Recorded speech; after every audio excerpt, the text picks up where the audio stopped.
কাল সন্ধেবেলায় যখন খুব বৃষ্টি পড়ছিল, হঠাৎ করে খুব স্ন্যাক্স খেতে না ইচ্ছে হলো।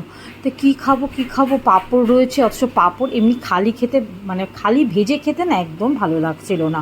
তো সেটার মধ্যে একটুখানি ক্যারামতি করে নিলাম। তো ক্যারামতিটা কী করলাম জানো, আলু সেদ্ধ ছিল ফ্রিজের মধ্যে, আলু সেদ্ধটাকে বের করে ফেললাম, একটু গাজর ছিল, ধনেপাতা ছিল, পেঁয়াজ ছিল, যেরকম থাকে আর কি ঘরে, মানে মিনিমাম টুকুনি যেইটুকুনি, ওটা দিয়েই চট করে একটা বানিয়ে ফেলাম, খুব সুন্দর একটা স্ন্যাক্স রেসিপি। আর ওটাতে একটা পুর বানিয়ে নিলাম, আলু সেদ্ধ দিয়ে পেঁয়াজ দিয়ে যেরকম নর্মাল একটা পুর বানায়, দেখতেই পাচ্ছ আমার রান্নার ইয়েতে। একটু আদাও দিয়েছিলাম, আদাটা দিলেও কিন্তু বেশ ভালো একটা গন্ধ ছাড়ে। চিলি ফ্লেক্স দিয়েছিলাম, একটু নুন মিষ্টি যেরকম দিয়ে একটা পুর বানিয়ে, এবার পাঁপড়টাকে একটু জলের মধ্যে 2-3 মিনিট ভেজিয়ে রেখেছিলাম, নরম হয়ে গেছে। এবার সেটাকে নিজের মতো যেরকম ইচ্ছে শেপ দিয়ে দিতে পারো।